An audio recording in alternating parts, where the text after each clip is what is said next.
is Old Mountain Media.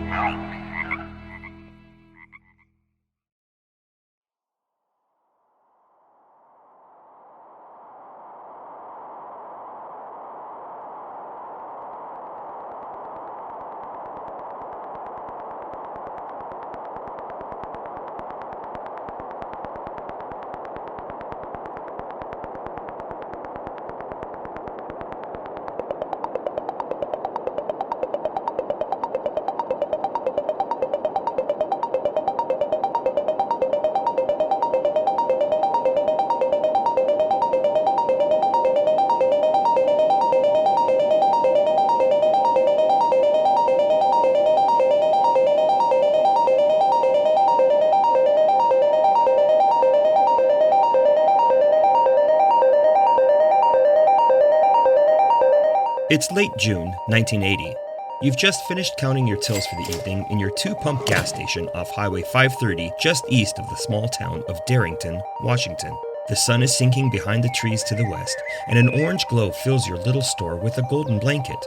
Shadows stretch across the length of the blacktop near the pumps, and you think about that nice cold Rainier beer you have sitting in your fridge back home. As you flip the open sign on the door to close and start to lock the door, a truck comes screeching into the parking lot. Great. Another couple of yahoos trying to load up on beer before heading up the mountain. Mount Pew lies just east of you, butting up to Disappointment Peak. All spring, kids have been camping near the mountain, and you've about had it with their late trips to your store to stock up on beer, although you do appreciate the business. You step out into the near darkness as the sun glow fades and yell out to the truck. Hey, I've just closed up for the night. You want to grab something, you'll need to come back in the morning. My tills are all counted and locked down. There's something odd and unsettling about the two figures sitting in the front seat. They tore into your station and left a couple of black tire marks on your pavement, but their demeanor confuses you. They're frozen stiff, not moving, just sitting. The driver's hands are gripping the steering wheel at 10 and 2, and you can make out his arms. They're shaking. The passenger is staring straight ahead, just like the driver. Neither of them are moving, save the driver's shaking arms. You fellas all right? You call out hoping to get some sort of reaction. The figures stay in their position, not moving a muscle. You decide to walk up to the driver's side window. You tap on the glass and try to get a reaction. Listen, I don't want no trouble. You guys okay? You seem in a hurry. The passenger continues to stare forward. The driver slowly twists his head toward you. His eyes are wide, and his pupils are dilated, as if he has just been to the eye doctor or exited a dark movie theater. Hey there, man. Roll down your window. You look like you need help.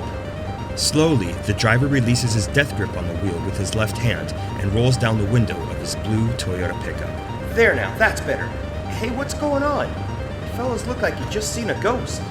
The driver shakes his head very slowly. He stares at you for at least 10 seconds, that feels like 10 minutes, and then tries to speak. We just saw something we just saw something not normal. Something big. Stay out of the hills. Whatever you do, don't go into the woods. Something's out there. A few tears fall from his eyes, but they're not tears of sorrow. Rather, they're tears that form when one has not shut their eyes often enough. The whites of his eyes are bloodshot. He almost looks possessed. Listen, you need something? I can go get you a cup of coffee or some water or something. You're safe now. Whatever you saw is nowhere near here. But at that moment, you hear a crash in the forest behind you on the other side of the station that is surrounded by trees. You turn to face the noise, and the blue Toyota tears off, heading west on the 530. You run back to your store, pop the counter, and grab the shotgun you keep hidden out of the customer's sight. If what those fellas say is true, then something, or someone, is going to meet their maker. No one comes to my store and threatens me. You slowly walk out the door, head to your left, with your back against the wall, and the barrel of your gun next to your cheek. The cold metal is hard on your skin. You slide around the corner and face the origin of the sound. There is no sign of disturbance. No broken branches. No toppled trees. Nothing. Is my mind playing tricks on me? You think to yourself. And then you hear something that will haunt you the rest of your days. A scream echoing from the long shadows, bouncing off the trees, hitting you in the face. A scream of dread. A scream of anger. A scream of death.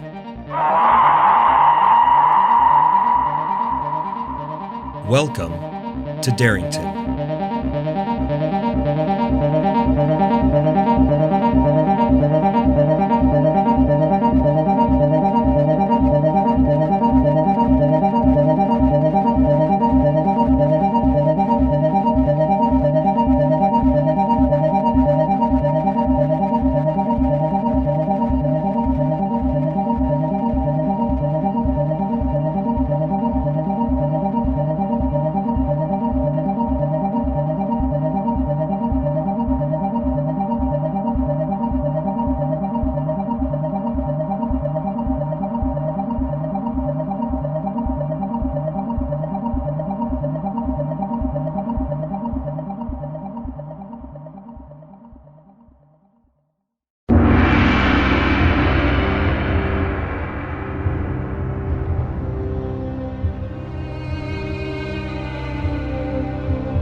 Pacific Northwest Sasquatch Shadows presents Something Cryptid This Way Comes.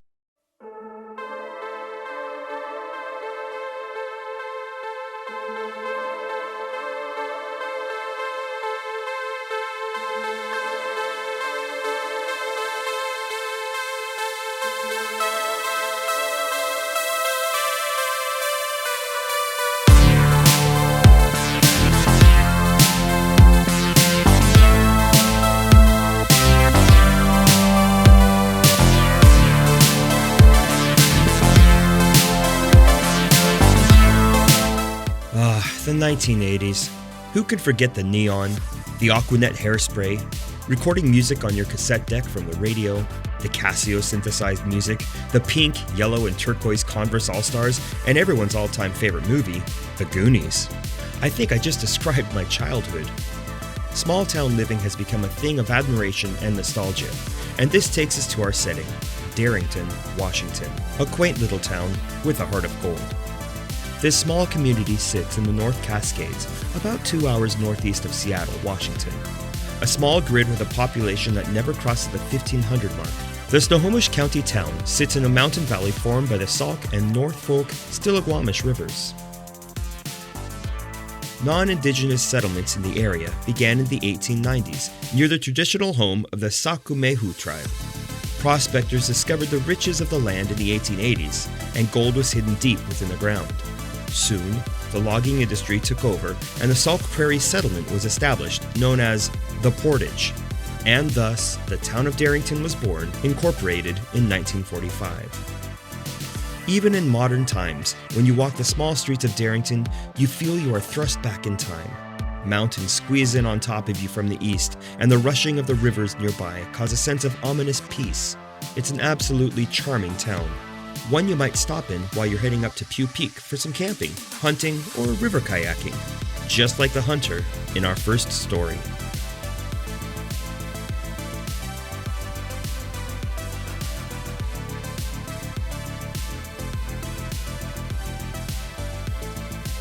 It's June 1980, and Jesse set out with his hiking partner Ted on a slightly overcast morning. Their plan was to ascend to the summit of Pew Mountain, check out the famous views, and head back the same day. The weather was a little bit overcast, which actually made prime conditions, not too hot, not too cold. As they made their way up the mountain, they took in the spring wildflowers, the morning bird song, the gentle breeze blowing past them with the scent of pine and wild heather floating in the air.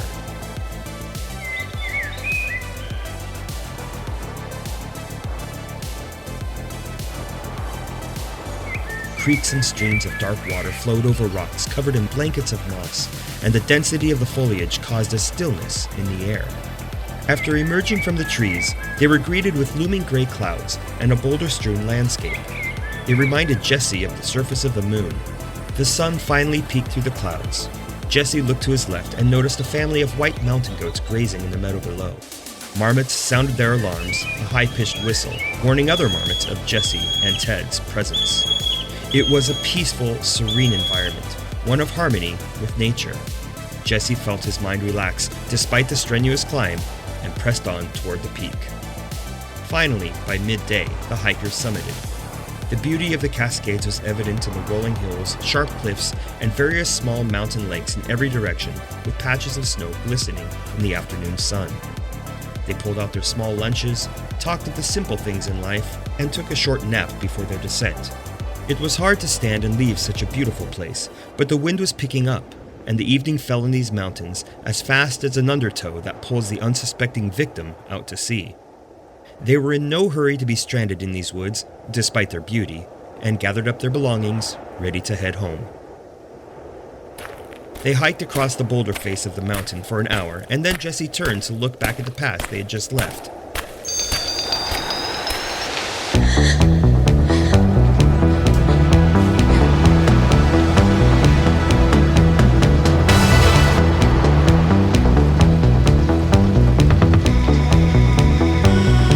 And that's when he saw a figure sitting on the ground in a large hump. At first he thought it was a bear, but upon looking closer, he saw something that resembled a human.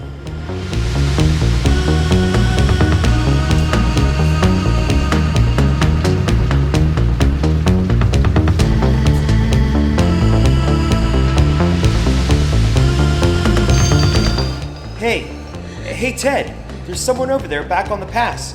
Maybe they need our help. Jesse strained his eyes. Ted was ahead of him on the trail and had entered into the dark cover of trees again. He hadn't heard Jesse call out. According to Jesse's account, a large, dark, human-like form stood up and looked directly down at him. Ted made his way back out of the trees and up to his friend who was frozen on the spot. He stopped next to Jesse, and the two of them looked at the figure that was staring them down. Hey, what's that figure up on the pass? Jesse asked Ted. They both stood silent and watched the figure. They knew that there were no other hikers up on the mountain, and if there were, they would have had to pass them at some point. An eerie feeling of paranormal influence came over Jesse, and his mind swam, searching for answers to describe what could not be grasped in his own reality. Jesse and Ted were familiar with the pass, the trail, and the mountain. It was like their own backyard. Nothing could, or should, be above them. Suddenly, the figure began to wave its arms in the air over its head. The arms were unusually long for any human Jesse had ever seen.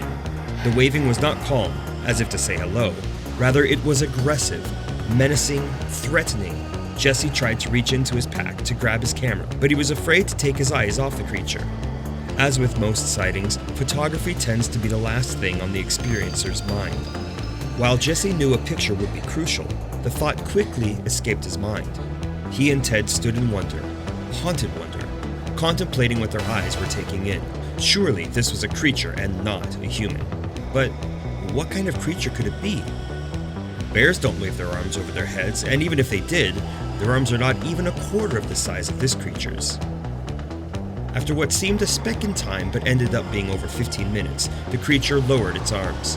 A cloud cover began to roll in and cover the pass where the creature stood.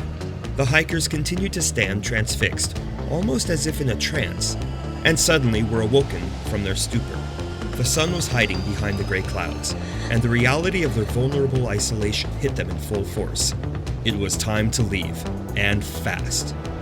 The hikers made their way into the trees. 5 miles. We have 5 miles until we're safe.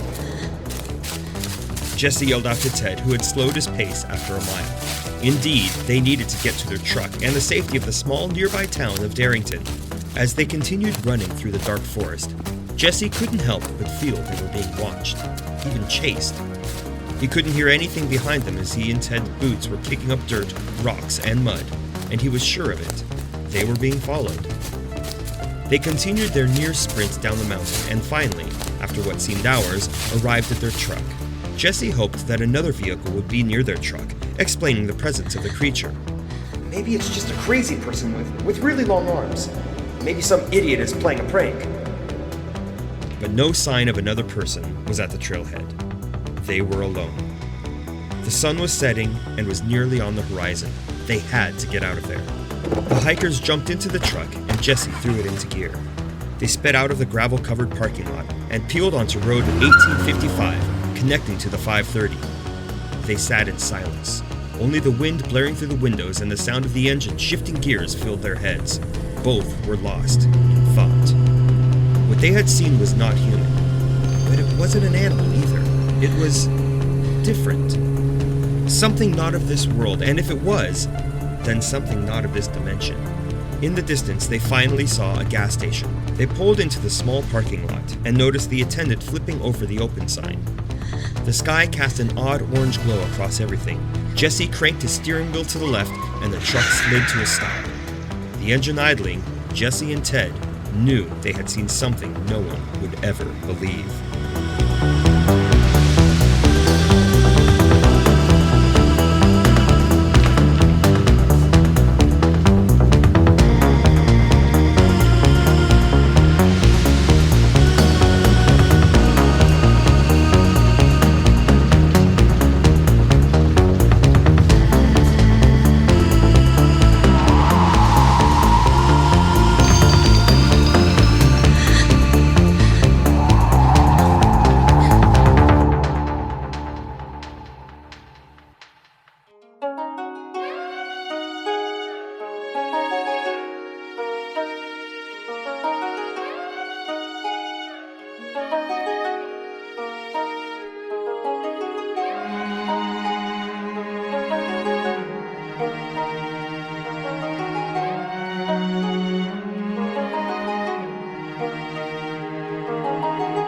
Now is the time to look beyond the moment to important enduring aspects of this vital relationship for the United States.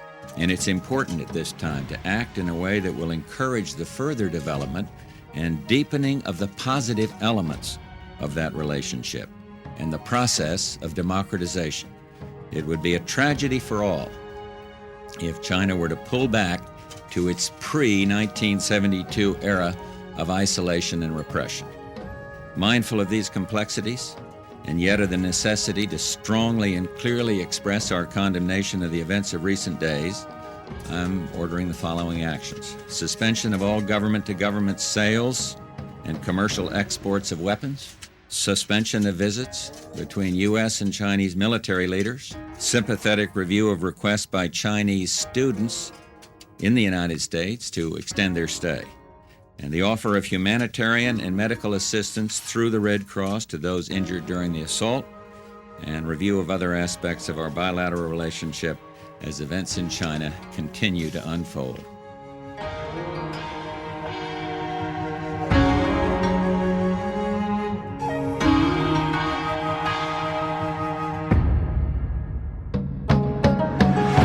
It's early June 1989. Across the globe, civil unrest has broken out in the People's Republic of China.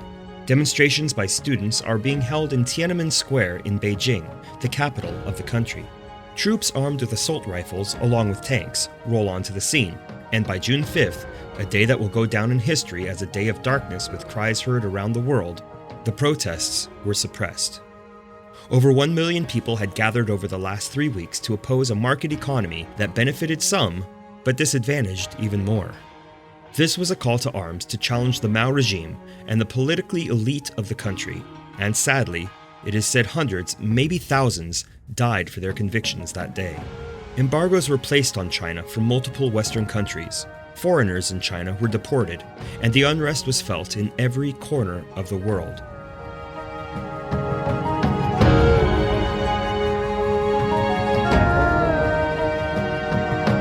At the same time, small towns across the United States felt the absolute opposite of the oppression being forced upon the masses in non-democratic countries.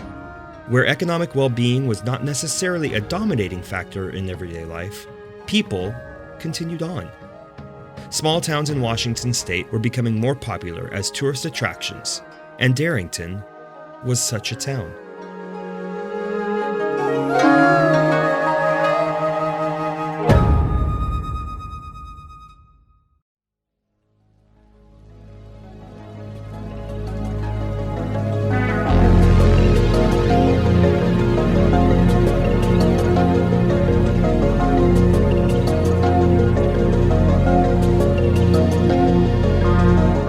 To the southwest of Darrington lies an even smaller community called Roe.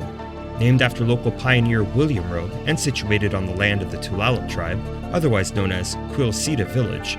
This tiny community was home to a post office, a few homes, and a lumber mill between the years 1894 and 1908. The town moved around over the years on maps, the locals not really caring or even knowing where the boundaries lay. The town remains unincorporated today, with a few homes scattered about the wilderness and a close proximity to Darrington. And that is where we meet Jim and Lyle. It's June 1st, 1989, and while protests in China dominate the news circuit, Jim was tired of watching his mother and father tune into the news every night to see the uprising. His friend Lyle lived down the gravel road near his house, and he was anxious to get outside and practice shooting his BB gun. He grabbed a bag full of empty beer cans, threw his gun over his shoulder, and headed out to meet Lyle in a freshly logged clear cutting about 1.5 miles behind Lyle's house. It was dusk. There was a gentle breeze in the air, and the sound of local birdsong announced the sinking of the sun. Jim and Lyle set down their gear on the edge of the clear cutting. They grabbed the bag full of beer cans and walked about 25 yards to the west, where stumps of all shapes and sizes sat like headless ghosts in the coming darkness. Place some over there on that big one. I'll put some on the smaller stump over here. I want to practice my quick fire at different heights. Jim rolled his eyes. The boys placed their cans, around 20 in total, on various sized stumps and walked back to their BB guns. Nailed it, what a sweet shot. Ha! I can hit the can behind it. You know I've got a better shot than you. No way, man, watch this. Jim put a can in his sightline and fired. He toppled 3 cans in a row. Whoa, okay, you win. After a couple of hours, the sun had completely sunk and the darkness had enveloped them in a blanket of nightfall. We'd better get back. I didn't bring a flashlight, did you? Oh, crap, nope. Let's go. The boys packed up their gear, leaving the toppled cans laying in the clear cutting, where they knew they could come back and pick them up later, and made their way back to the trees for the hike back to Lyle's house.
Suddenly, a howl sounded from the trees, echoing off the nearby hills. The boys froze, looked at each other, and turned back in the direction of the howl. Probably just a coyote. Yeah, a coyote. They still had about 1 mile to go and the darkness was clutching their every step. After 5 minutes of walking, they heard another howl, just like the first one, but closer.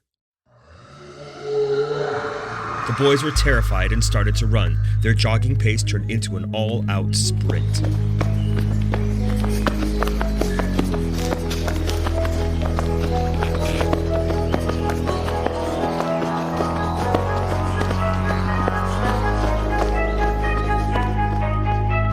As they broke through the tree line near an open field, they could see Lyle's house a few hundred yards away. Lights were glowing in the window, and the safe haven beckoned them home.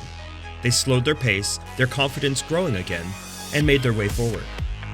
With only a short distance to go, another howl flooded the air.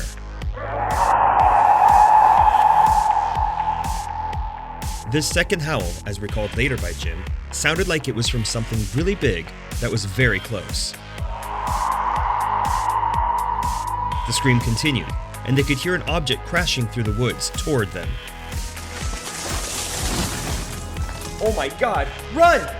The boys dropped their guns, bolted toward Lyle's house, dodging small saplings that were scattered across the meadow, and dove over a barbed wire fence, rolling on the ground on the other side. They jumped to their feet and sprinted toward the house. Jim turned his head as he ran, and that's when he saw the behemoth figure that was chasing them.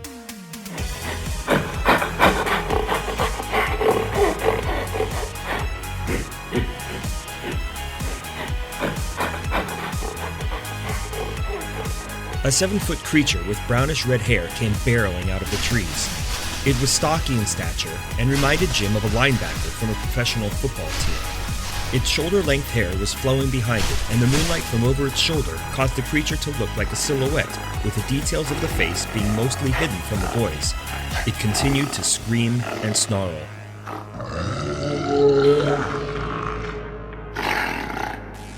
Jim and Lyle made it to the house, locked the door, and ran upstairs to a window facing the front yard. Their pursuer was outside, shrieking and throwing things against the outer wall. With the windows open, the boys could smell whatever the thing was. It reminded them of a dead possum, a common marsupial troublemaker in these parts. The crashing noises hitting the house grew louder, and a huge crash was followed by the sound of a broken window. That must be the garbage cans. Jeez, that thing is strong. I think it broke a window. Yeah, that's probably the kitchen window. When is your dad coming home? I don't know. Soon, I hope. We just gotta stay hidden. That thing looks pissed. Think it's angry we were shooting our guns? Maybe, maybe not. Maybe it's just angry about the clear cutting. Who knows?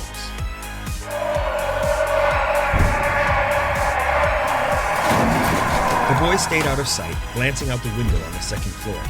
All at once, like someone had hit a mute button, the night went silent. Jim and Lyle stayed where they were, sitting in absolute stillness. Eventually, Lyle's father came home.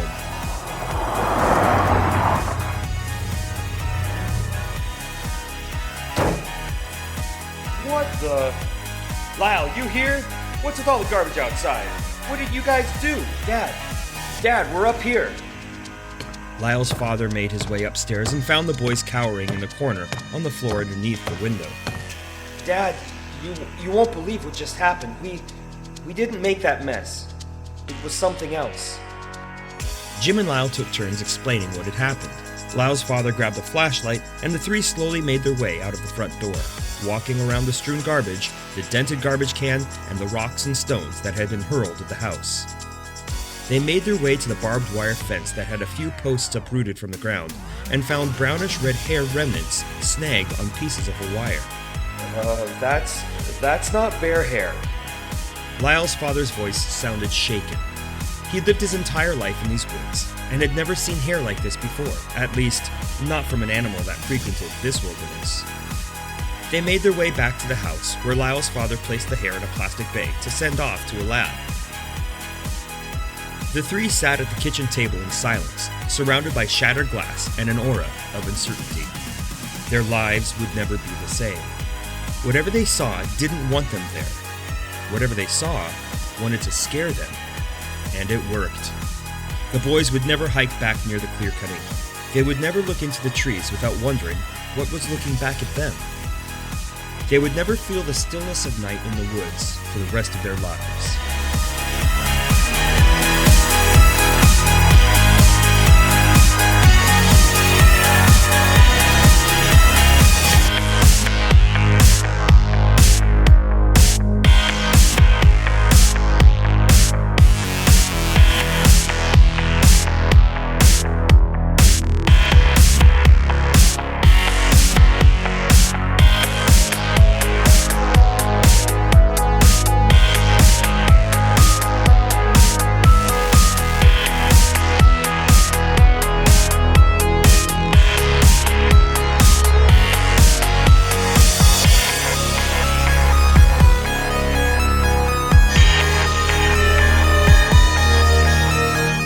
We hope you enjoyed this journey into the events of 1980 and 1989 near Darrington, Washington. Special thanks to Granite Falls Historical Museum, Snohomish County, and the town of Darrington, Washington. Dialogue used in this short story is created from the events of the 1980s as recalled by eyewitnesses in the Darrington, Washington area. and is not necessarily accurate, but is based on extensive research. To learn more about the townships and dwelling places of Washington, explore Lucille McDonald's book titled Where the Washingtonians Live, available wherever fine books are sold. If you haven't listened to the previous episodes, make sure you immerse yourself in the experiences of the 1924 events of Fred Beck at Mount St. Helens, the abduction of Albert Ostman in British Columbia, and the experiences of U.S. troops during the Vietnam conflict where numerous soldiers witnessed an ape-like creature in the Kon province. And be sure to revisit Season 1 to hear short first-hand accounts and experiences. Soon, those episodes will only be available on Patreon, so you might want to go listen quickly. For Old Mountain Media and Pacific Northwest Sasquatch Shadows, this has been Something Cryptid This Way Comes, which is written, produced, and sound engineered by me, Dr. Russ. If you like the show, please leave a 5-star rating and a review, and be sure to share this podcast with your friends, family, and all over your social media. Something Cryptid This Way Comes can be heard on Apple Podcasts, Spotify, Amazon Music, Google Play, iHeartRadio, and many other podcast carriers, including Luminary. Visit us on Instagram at Pacific Northwest Sasquatch Shadows. Follow and become a cryptid fan. Also, be sure to visit the Old Mountain Media page on Facebook and follow along. That's Old with an E, Mountain Media. I also want to make a short shout out to Michael Montoya's YouTube and Instagram channel, The Drawings of Bigfoot. Michael does an incredible job gathering eyewitness accounts and illustrating as a sketch artist does, according to what the eyewitness has seen and experienced. Make sure you visit his artwork at thedrawingsoфbigfoot.com and check out the episode notes for more. Thanks for listening, and don't forget to tighten the lids on your garbage cans. There's nothing worse than having garbage thrown through your kitchen window. Or so I've heard.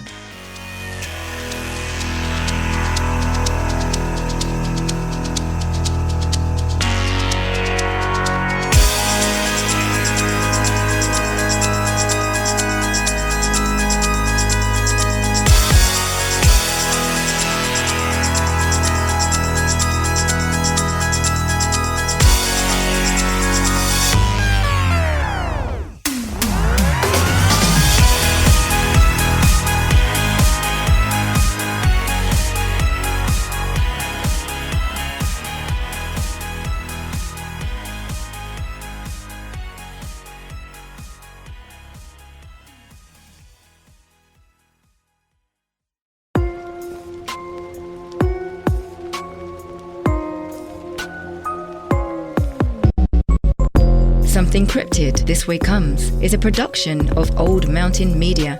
Visit us on Instagram at PNW Sasquatch Shadows and Facebook at Old Mountain Media.